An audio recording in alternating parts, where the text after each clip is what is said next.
कार्यक्रम के पुण्यार्जक हैं श्री विनीत जैन, श्रीमती सुनीता जैन, श्रेय जैन, अनीशा जैन, दिव्य ज्योति जैन, मास्टर वीर जैन, पंजाबी बाग, श्री मदन लाल जैन, श्रीमती पंकज जैन, अखिल जैन, आंचल जैन, निखिल जैन, दिव्या जैन, आन्या जैन, स्वस्ति जैन, नित्या जैन, लावण्य जैन, रोहिणी सेक्टर 26, द्वारकाधीश, दिल्ली। श्री प्रदीप जैन, श्रीमती संगीता जैन, प्रतीक जैन, राधिका जैन, शुभम जैन, प्राची जैन, रेयांश जैन, वियाना जैन, दिविता जैन, नोएडा। श्री कुलदीप कुमार जैन, श्रीमती मंजू जैन, गौतम जैन, परवीन जैन, कबीर जैन, रुबानी जैन, DLF। कि काम कोई भी कर नहीं पाया, घूम लिया संसार में, और आखिर मेरा काम हुआ गुरुवर के दरबार में। आखिर मेरा काम हुआ गुरुवर के दरबार में। काम कोई भी कर नहीं पाया, घूम लिया संसार में। काम कोई भी कर नहीं पाया, घूम लिया संसार में। आखिर मेरा काम हुआ गुरुवर के दरबार में। आखिर मेरा काम हुआ गुरुवर के दरबार में। सौभाग्य सागर गुरुवर का ये साचा दरबार है। सौभाग्य सागर गुरुवर का ये साचा दरबार। और शीश झुका कर देख जरा, फिर तो बेड़ा पार है। शीश झुका कर देख जरा, फिर तो बेड़ा पार है। और सबका संकट दूर करेंगे, सबका संकट दूर करेंगे गुरुवर पहली बार में। सबका संकट दूर करेंगे गुरुवर पहली बार में। आखिर मेरा काम हुआ गुरुवर के दरबार में। महानुभाव, जैन धर्म बड़ी मुश्किल से प्राप्त होता है और जैन धर्म को मिलने के बाद में जैनों जैसा आचरण कर पाना भी बहुत मुश्किल होता है। ना जाने कितने संकल्प विकल्पों के बाद हम अपनी मन की स्थिति को मजबूत कर पाते हैं, दृढ़ कर पाते हैं और संयम, तप, त्याग, साधना, संस्कार के मार्ग पर आगे बढ़ पाते हैं। और आपको बताऊं कि जो देव शास्त्रों का रसस्वादन कर लेता है उसको फिर और किसी रस की आवश्यकता नहीं पड़ती। जिस प्रकार से चक्रवर्ती की जो खीर होती है ना, वो बहुत महत्वपूर्ण होती है। पता है चक्रवर्ती खीर कैसे बनती है? 1,00,000 गायों का दूध निकाला जाता है। 1,00,000 गायों का दूध निकाला जाता है और उस दूध को 1,000 गायों को पिलाया जाता है। 1,00,000 गायों का दूध निकाला जाता है, उस दूध को 1,000 गायों को पिलाया जाता है और उन 1,000 गायों का दूध निकालकर 100 गायों को पिलाया जाता है और उसका जो दूध निकलता है उससे चक्रवर्ती की खीर बनती है। सोचो कितना कितना दूध पौष्टिक हो जाता है जब जाकर चक्रवर्ती खीर बनती है। और जब कोई व्यक्ति उस चक्रवर्ती की खीर को खा ले तो उसके बाद उसको संसार की कोई वस्तु अच्छी लगेगी नहीं। चक्रवर्ती की जो खीर को खा लेगा उसके बाद उसको संसार की कोई वस्तु अच्छी लगेगी नहीं। लेकिन आज कुछ लोग जैन धर्म में विसंवाद का कारण बनते हैं और जो लोग जैन धर्म में विसंवाद का कारण बनते हैं उनके जीवन में बहुत सारी समस्याओं का आदान प्रदान हो जाता है।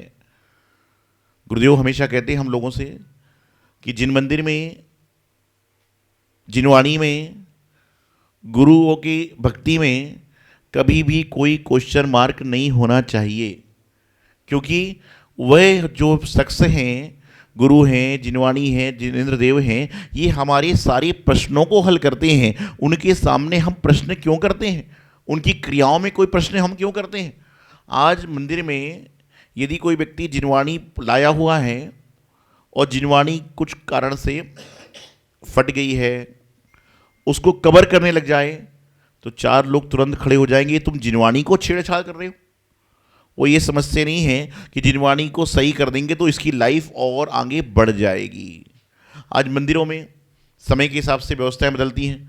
पहले मंदिरों में आज से 40 साल 100 साल पहले 200 साल पहले बहुत बड़े बड़े मंदिर होते थे, और जिन मंदिर में पहले लाइट भी नहीं होती थी, आवश्यकता ही नहीं थी, क्योंकि आसपास में पूरा वातावरण खुला होता था।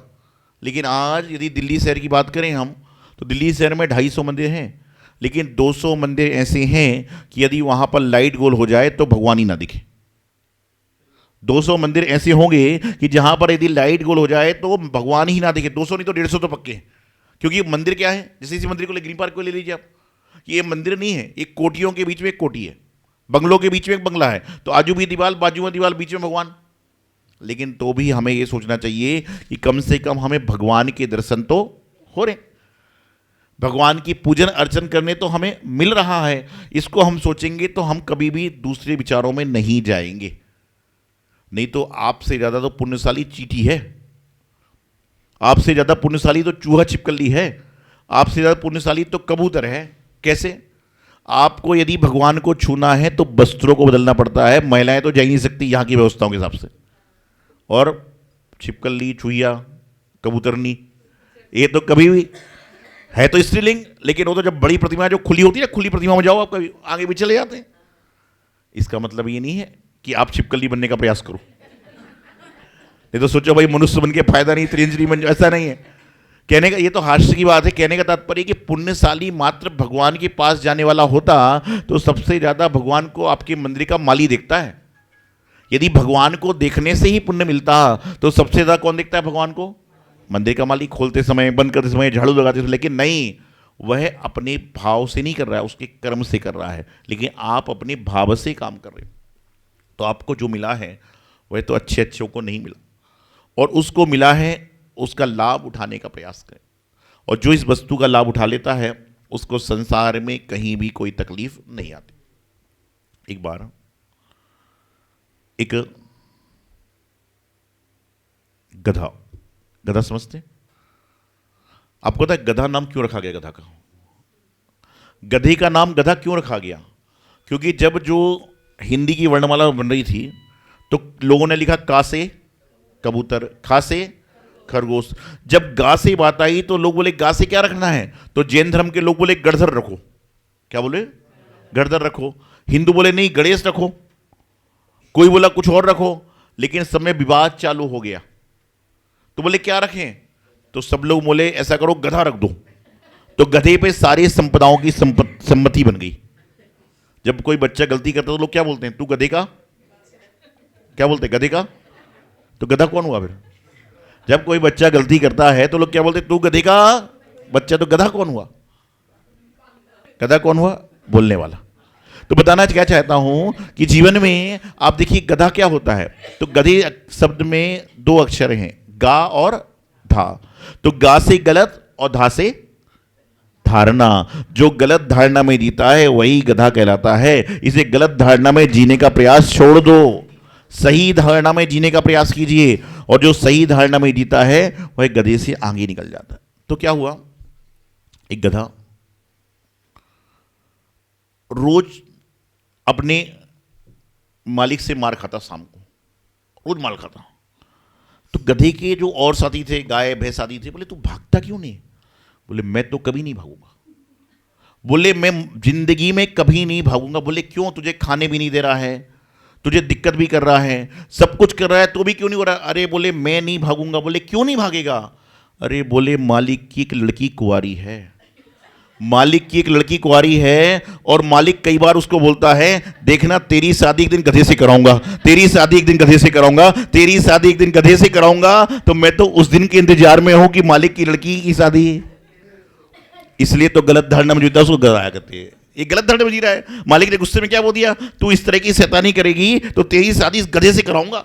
इस चक्कर में गधा रोज मार खा रहा है, अधमरा हो गया। क्यों? क्योंकि मेरी जो शादी है मालिक की लड़की से होगी। और यही तो जो आपकी गलत धारणाएं हैं, यही जो आपकी गलत सोच है कि आदमी इंतजार में बैठा है, इंतजार में बैठा, मिलेगा मिलेगा मिलेगा। अरे मिलेगा नहीं, तुमको पाना पड़ेगा। मिलने वाला कुछ नहीं है। यहां तो कर्म करके आपको उसको प्राप्त करना पड़ेगा, नहीं तो बस गधे जैसे मार खाते जाओ, अधमरे हो जाओगे, मृत्यु हो जाएगी। लेकिन बोले अभी हे भगवान 1 घंटे बाद ले जाना, हो सकता है 1 घंटे पहले ही शादी हो जाए।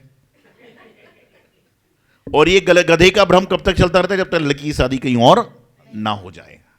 तो ऐसी ही स्थिति मनुष्यों की चल रही है कि आदमी गलत धारणा में, भ्रम में जी रहा है। वो मेरा करने वाला है, वो मुझे देने वाला है। देने वाला कोई नहीं है, देने वाला नहीं है, लेना पड़ेगा। कई आदमी इस विचार में चलते हैं कि बरसात आएगी, उस समय जो है छत अपने आप धुल जाएगी, होने दो गंदी गर्मी में, और हो सकता है उस समय बरसात ही ना आए। इसीलिए अपने काम को करने का प्रयास करो, अपने काम को स्वयं करने का प्रयास करो। नहीं तो क्या होता है, हम जो है अपने काम को दूसरों पर छोड़ देते हैं, इसलिए तकलीफ में आते हैं। तो बताया जा रहा है कि जिनेंद्र भगवान के दर्शन आप पढ़ते भी हो, दर्शनम देवदेवस्य दर्शनम पापनाशनम, दर्शनम स्वर्ग सोपानम, दर्शनम मोक्ष साधनम। कि भगवान के दर्शन, पद्म पुराण ग्रंथ में आचार्य रवि शरण स्वामी महाराज ने कितनी सुंदर बात कही है। उन्होंने कहा कि जो व्यक्ति अपने घर से मात्र जिन मंदिर जाने के भाव बना लेता है, उसको उपवासों का पुण्य लगना प्रारंभ हो जाता है। और घर से मंदिर के लिए चल पड़ा, निकल गया, उससे और पुण्य लगना चालू हो जाता है। मंदिर के बाहर तक आ गया तो पुण्य, मंदिर के शिखर को देखा तो पुण्य, घर में सिर्फ भाव बना लिया, नहीं जा पाया तो भी उसको पुण्य का बंध होता ही है। सोचिए, इतने उपासों का फल मिलता है जितना अपन 4, 10, 100 जिंदगी लीजिए ना तो नहीं मिल सकता। और कहते ना कि भगवान के दर्शन करने के बाद जो हमारे पाप हैं वह किस तरह से कट जाते हैं। जैसे हमारे हाथ में जल ले लिया जाए तो जल कब तक रुकता है? क्षणिक रुकता है। उसी प्रकार से क्या होता है, जिनेंद्र देव के दर्शन से जो जीवन के पाप हैं वह कट जाते हैं, नष्ट हो जाते हैं, विनष्ट हो जाते हैं। लेकिन कब? जो अनजाने में, जो हमने अनजाने में किए हैं। जान जानकर पाप करो, बोले प्रायश्चित तो नहीं होगा। प्रायश्चित होता है उस चीजों का जो चीज आप गलती से करते हो। तो हमेशा एक बात ध्यान रखिए, कई ग्रंथों में कहा गया है कि जो व्यक्ति जिन धर्म में, जिन मंदिर में, जिन शासन में, देवशास्त्र गुरुओं में कहीं ना कहीं टांग अड़ाता है, उसको आगे जन्म में हो सकता है बहुत दूसरी गति में जाना पड़ जाए। ठीक है, अपने विचार रखिए, हम भी विचार रखते हैं, अपनी भावनाएं रखते हैं। और कुछ चीज़ें क्या होती हैं, एक समय है। आज माइक जब तेज चलता है तो लगभग 60-65 साल से लेकर 80 साल के आदमी आकर बोलते हैं कि भैया माइक को धीरा कीजिए, कुछ सुनाई नहीं दे रहा। लेकिन 40 साल का आदमी क्या कहता है, तेज करो, तेज करो। अब क्या करे माइक वाला, तेज करे तो दिक्कत, कम करे तो दिक्कत। तो दोनों को अपनी मैच्योर अंडरस्टैंडिंग बनाना पड़ेगी कि भैया थोड़ा सा मध्यम कर लो, जिसमें उसको भी दिक्कत ना हो और हमें भी दिक्कत ना हो। और उस समय जब मंदिर में विधान पूजन चल रहे हैं, भक्ति चल रही है, तो उस समय वहां बैठने वाले को भी सोच समझ के बैठना चाहिए कि भैया माइक चलेगा, ढोलक बजेगी तो मुझे बाधा ना लगे, ऊपर वाले तल पे बैठ जाओ। और जब ऊपर वाले तल पे कोई पूजा कर रहा है तो उस समय ढोलक वहां ना बजाओ। तालमेल को बैठाना आवश्यक है। जिस तरह से घर में आप भोजन बनाते हो तो भोजन इस तरह का बनाते हो जो पोता भी खा सके, दादा भी खा सके, दादी भी खा सकते और बेटा भी खा सके। आप खिचड़ी क्यों नहीं बनाते रोज घर में? खिचड़ी बनाओगे तो घर में क्लेश का वातावरण हो जाएगा। और घर में रोज पाव भाजी क्यों नहीं बना रहे? क्यों पाव भाजी बनाएंगे तो दूसरा नहीं खाएगा। इसलिए हर चीज का समन्वय है। और हमारे गुरुदेव तो हमेशा कहते हैं कि जिन धर्म के कोई भी काम हो उसमें आपको हमेशा भाव बनाना चाहिए। एक बार हमारा चौमासा कहीं होना था, तो चतुर्मास के पहले मीटिंग होती है हर जगह समाज में अनून, और हम लोग उस शहर में पहली बार जा रहे थे। तो लगभग पंचायत बुलाई गई। और एक जैन समाज का दुर्भाग्य है कि यहाँ पर अच्छे कामों के लिए पंचायत बुलाई जाती है, बुरे काम के लिए पंचायत बुलाई जाए तो बस समझ में आती है कि मंदिर में कुछ जीर्णोद्धार होना तो पंचायत बुलाई जाएगी, महाराज जी का चौमासा होना तो पंचायत बुलाई जाएगी, और उस पंचायत में बहुमत हो गया कि नहीं करना तो कैंसिल हो जाएगा। ये दुर्भाग्य है, भाग्य नहीं है। तो वहाँ पर पंचायत बुलाई गई तो 10-20 आदमी तो सिर्फ समाज में होते हैं जिनको कुछ काम ही नहीं। तो एक आदमी ने बोला कि इस साल चौमासा नहीं होना चाहिए। तो उसको देखा देखी 10-20 और बोल गए कि नहीं होना चाहिए। अगले दिन समाज के लोग गए महाराज जी से कि महाराज हमारे मंदिर में चौमासे के थे लेकिन समाज वाले इच्छुक नहीं है। महाराज बोले कोई बात नहीं। फिर जाने लगे तो संघ के माता जी महाराज बोले भाई एक बार मीटिंग और बुला लो। तो एक बार जब दोबारा मीटिंग बुलाई गई तो इस बार वहां के प्रधान जी से हमारे पवन जी हैं, दीपेन जी, अभिषेक जी, इनने क्या किया, एक आध आदमी ऐसा भी लिया है कि बोलो करना है, तो 10 आदमी बोले करना है जी, तो सारे जो मना करे थे वो बोले करना है जी। जब चौमासा हो गया और वो वाला व्यक्ति जो सबसे पहले खड़ा होकर बोल रहा था कि महाराज जी का चौमासा नहीं होना चाहिए, उससे महाराज ने पूछा कि भाई चौमासे में तुम मना क्यों कर रहे थे कि चौमासा नहीं होना चाहिए, ना तो तुम पूजा करते हो, ना मंदिर आते हो, ना दान देते हो, तो क्यों मना कर रहे थे? बोले महाराज जी बताऊं क्या? बोले बताओ। बोले 2 साल पहले एक मुनि का चौमासा हुआ था। तो बोले क्या हुआ उसमें? बोले 2 साल पहले एक मुनि का चौमासा हुआ था, तो पूरे 4 महीने मैंने घर में चाय बना के खुद पी है, मैं जानता हूं। मेरी पत्नी तो महाराज जी के चौके में चली जाती थी और 4 महीने चाय बना के मैंने पी है, लेकिन बोले तो भी मैं आपसे खुश हूं। मुझसे कहता है तो भी मैं आपसे खुश हूं। मैंने पूछा क्यों? बोले आपके चौमासे में चाय नाश्ते की व्यवस्था तो है, आपके चौमासे में चाय नाश्ते की व्यवस्था तो है। मतलब तेरे चाय के चक्कर में कई लोगों को चाय छोड़ने वालों का नुकसान हो गया कि महाराज जी के चौमासे कई लोग चाय, ऐसे लोग हैं। हर आदमी अपने स्वार्थ में जी रहा है। अरे आप तो अपनी भावना व्यक्त करो। मेरा मानना तो ये, कभी भी आपको यदि डिसीजन मेकर बनने के लिए बुलाया जाए, आप तो कहिए गुरुओं को लाओ, मैं तो तन मन धन से भक्ति करूंगा, मैं तन मन धन से सेवा करूंगा। क्योंकि बिरले लोग होते हैं। इस समय महावीर जयंती पूरे दिल्ली मनाई जा रही, लेकिन महावीर जयंती पे मुनि महाराज कितने मंदिरों में है ये महत्वपूर्ण है। महावीर जयंती भगवान महावीर स्वामी का जन्म कलक तो पूरे दिल्ली में, पूरे हिंदुस्तान में, पूरे विश्व में मनाया जाएगा, लेकिन आपके जिन मंदिरों में महाराज जी कहां पर हैं, भगवान महावीर स्वामी के लघुनंदन कहां पर हैं, वह महावीर जयंती डबल सार्थक हो जाती है। तो ये सोचिए, गुरु का आना पुण्य का काम होता है। आप कुछ करो ना करो, लेकिन कम से कम रत्नत्रय की पूर्णता, देव शास्त्रु के दर्शन रोज रचाते हो। ओम रीम देव शास्त्रु रत्नत्रय अर्गम पामधि स्वाहा। देव शास्त्रु रत्न 3, लेकिन जिस दिन मंदिर में गुरु होते हैं उस दिन देव, शास्त्र और गुरु, इन तीनों का समागम होता है। तो जब समागम की बारी आए तो उस समय क्या करना चाहिए? दोनों हाथों से अनुमोदना करना चाहिए। लेकिन बोले बोले मेरी चाय का नुकसान हो जाएगा, वो बोले मेरे बच्चे की 10वीं चल रही है, अगले साल करा लेना। ये चल रहा है क्या है? एक अभी आया, बोले महाराज जी पंचक कब होने वाला है? मैंने कहा जी फरवरी में। बोले फरवरी मत कराओ। बोले, मैंने पूछा क्यों भैया? बोले 10-12 के एग्जाम होते हैं। बताइए, ये भारत देश है। और अगले दिन बाद आए, बोले महाराज जी करा लो, कोई दिक्कत नहीं है। मैंने पूछा क्यों? बच्चा फेल हो गया क्या? तो जिंदगी में ये है। बोले नहीं महाराज जी, बोले बच्चा फेल नहीं हुआ ये है कि बोले मेरे कोई रिश्तेदार की शादी निकल गई, अब जब शादी निकल गई तो मुझे वहां भी जाना पड़ेगा, तो पंचक में भी बैठ लूंगा। बोले तो जिंदगी में हमेशा अच्छे कामों के लिए दोनों हाथ उठा के अनुमोदना करना चाहिए और जीवन का कार्य करना चाहिए।